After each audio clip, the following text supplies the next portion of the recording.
Opposition رہنما حمزہ شہباز اس وقت media سے گفتگو کر رہے ہیں کہ شہباز شریف صاحب جو ہے وہ NRO مانگ رہے ہیں.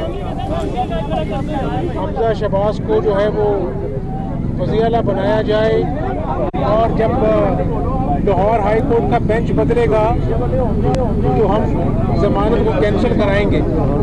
یہ بڑے سیریس ایلیگیشنز ہیں اور جاوید چودھری صاحب اپنی ہر بات پر قائم ہے. تو یہ چیئرمین نیب ایک آئینی ادارہ ہے اور پوری قوم حقائق جاننا چاہتی ہے. میں تو شروع دن سے کہہ رہا ہوں 10 مہینے ہو گئے ہیں کہ یہ نیب جو ہے یہ سیاست زدہ ہے. اگر آپ اخباروں کا ریکارڈ اٹھا کے دیکھیں تو اعلیٰ عدلیہ کے ججوں نے بھی یہ بات کہی کہ نیب سیاست زدہ ہے. آج یہ باتیں حقائق سامنے آ رہے ہیں کہ جی پرویز خٹک کو گرفتار نہیں کرنا, وہ صحت کے لحاظ سے کمزور ہیں, حکومت گر جائے گی اگر PTI کے لوگ گرفتار کیا. یہ کیا تماشا ملک میں لگا ہوا ہے اور یہ تماشے کی دعائی اپوزیشن جماعتیں پچھلے 10 ماہ سے دے رہی ہیں. اور اب بات حمزہ شہباز کی اور اپوزیشن کے جو لوگ جن کو گرفتار کیا ہے, جن میں خواجہ سعد رفیق ہیں, حافظ نعمان ہیں, شاہد خاقان عباسی پہ کیس ہے, خواجہ آصف پہ کیس ہے. اب تو یہ جو معیشت ڈوب رہی ہے, ابھی مہنگائی شروع ہوئی ہے.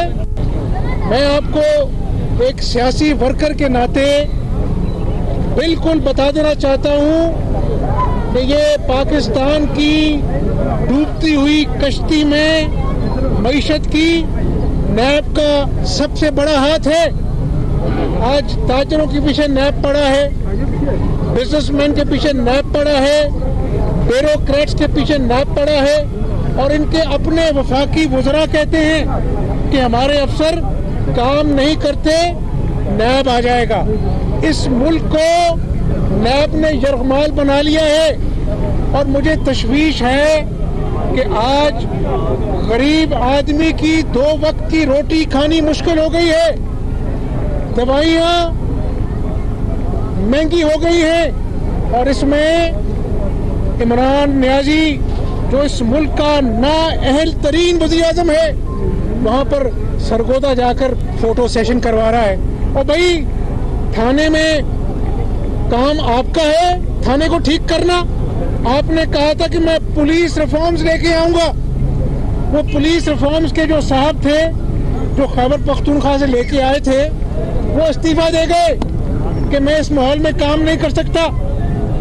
ایک ایک کر معاشی ٹیم کے ٹارزن بھی استعفیٰ دے کے چلے گئے گھر. آج پاکستان کی معیشت IMF کی یرغمال بن چکی ہے. اسٹیٹ بینک گورنر IMF کا سابقہ ملازم ہے حفیظ شیخ صاحب, جن کو معلوم ہی نہیں کہ ایک ریڑھی بان کا ایک تاجر کا مسائل ہیں کیا. خدا نہ خواستہ اگر معیشت ڈوبتی ہے, ان لوگوں کا تو گھر بھی یہاں پہ نہیں ہے, کوئی دبئی چلی جائے گا, کوئی دوبارہ مصر چلا جائے گا. لیکن عمران نیازی جو آج تم نے پاکستان کی معیشت کا حال کر دیا ہے, ابھی بجٹ آیا نہیں ہے, 700 ارب کے نئے ٹیکس لگنے ہیں. کتنے ارب کے؟ 700 ارب کے. ابھی تو یہ مہنگائی کا طوفان شروع ہوا ہے اور ان کو سونامی بات سمجھ آتا ہے, ابھی سونامی آئے گا مہنگائی کا. لیکن عمران نیازی تمہیں بھاگنے نہیں دیں گے. کنٹینر پر چڑھ کر جو تم لوگوں کو سبز باغ دکھاتے تھے, آج ایک ایک کر وہ سارے خواب چکنا چور ہو گئے. آج قوم آپ سے پوچھتی ہے کہاں ہے وہ نیا پاکستان. یہ ہے نیا پاکستان کہ خیبر پختونخوا کی اپنی حکومت کی رپورٹ ہے کہ وہاں پر جو 1 کھرب سے میٹرو بس پشاور کا تخمینہ تجاوز کر گیا, 7 ارب روپے کی کرپشن ہے, کوئی پوچھنے والا نہیں ہے. فیصل واڈا جو ان کا وفاقی بڑی آف شور کمپنیز نکل آئی ہیں, اس پہ لوگوں نے تشویش کا اظہار کیا ہے, کوئی پوچھنے والا نہیں ہے. خسرو بختیار جس کے اپنے کیس ہیں اس کو نیب نہیں پوچھتی, وہ نیب کو نظر نہیں آتے. انہوں نے سلیمانی ٹوپی پہن رکھی ہے. شاہد خاقان عباسی نظر آتا ہے, شہباز شریف نظر آتا ہے, خواجہ آصف نظر آتا ہے, نواز شریف نظر آتا ہے. گزارش یہ ہے ہم احتساب کے حق میں ہیں. احتساب مشرف نے بھی کیا میرا 10 سال شریف خاندان کا. ہم گھبرانے والے نہیں ہیں. آپ نے شہباز شریف کو صاف پانی میں بلا کے آشیانہ میں گرفتار کیا, کوئی کرپشن ثابت نہیں ہو چکی. آج حمزہ شہباز کو اللہ سے ڈرتا ہوں میں نیازی کے دوگلے احتساب سے نہیں ڈرتا. اور میں قوم کو یہ بتا دینا چاہتا ہوں کہ ہم گرفتاریوں سے ڈرتے نہیں ہیں, لیکن ایک دفعہ پھر اللہ کے فضل و کرم سے شریف خاندان سرخرو ہوگا. اور یہ آج جو وفاقی وزیر باندھ باندھ کی بولی بولتے ہیں یہ سچ نہیں بولتے, یہ تو بیچارے اپنی نوکری پکی کروا رہے ہیں, کیونکہ یہ ٹیکنوکریٹ کی حکومت تو آگے بن چکی ہے.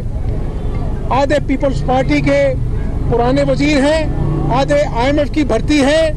میں تو اللہ سے دعا کرتا ہوں کہ پاکستان کا والی وارث صرف میرا رب ہے. یہ اللہ تعالیٰ ان نالائقوں کے شر سے پاکستان کو آزاد کرے. اور میں آپ کو بتا دوں ایک بات, مجھے خوف آتا ہے کہ جب غریب آدمی اپنے بچے کو بھوک سے بلکتا دیکھے گا, جب ایک بے بس آدمی تنخواہ دار آدمی اپنی ماں کو دوائیوں کے ہاتھوں بیمار پڑتا دیکھے گا, تو خدا نخواستہ ملک کے حالات خراب ہو سکتے ہیں. اور مجھے بڑی تشویش ہے, ہر پاکستانی کو تشویش ہے, لیکن ان کو سمجھ نہیں آ رہی. اور میں یہ کہوں گا کہ آج غریب آدمی آٹھ آنسو رو رہا ہے غربت کے ناطے, مہنگائی کے ناطے. اور یہ نیرو جو ہے یہ بنی گالا میں بانسری بجا رہا ہے.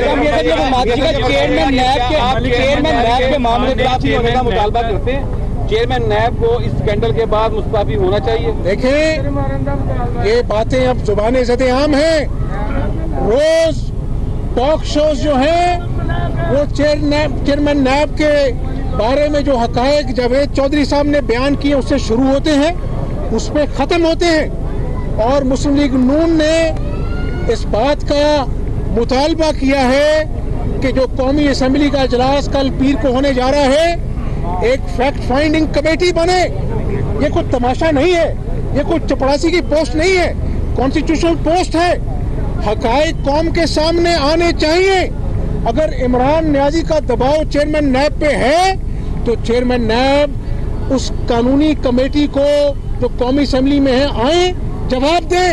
اور قومی اسمبلی کی کمیٹی عمران نیازی سے پوچھے کہ یہ کون سا دوگلا احتساب ہے کہ تمہارے وزیر جو سر سے لے کے پیر تک کرپشن میں ڈوبے ہوئے ہیں وہ دودھ کے نہائے ہوئے ہیں, اور اپوزیشن جو ہے ایک ایک کر کے ان پہ الزام تراشی کرتے ہو.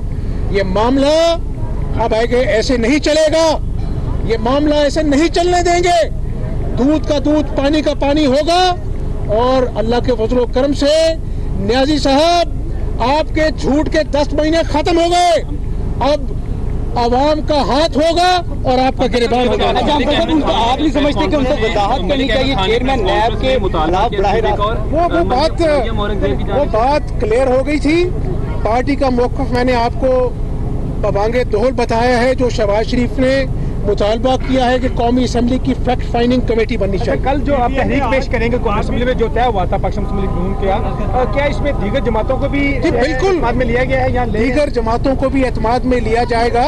یہ میرا معاملہ نہیں ہے, یہ شاہد خاقان عباسی کا معاملہ نہیں ہے, یہ شہباز شریف کا معاملہ نہیں ہے, نواز شریف کا معاملہ نہیں, قوم کا معاملہ ہے.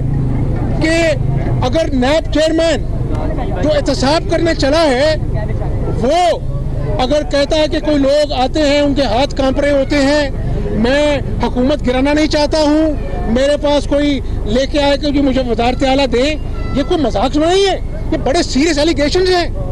اس کا دودھ کا دودھ پانی کا پانی ہوگا تو پھر یہ معاملہ آگے چلے گا. میں سمجھتا ہوں کہ آج مہنگائی کے علاوہ پاکستان کے جو اندرونی مسائل ہیں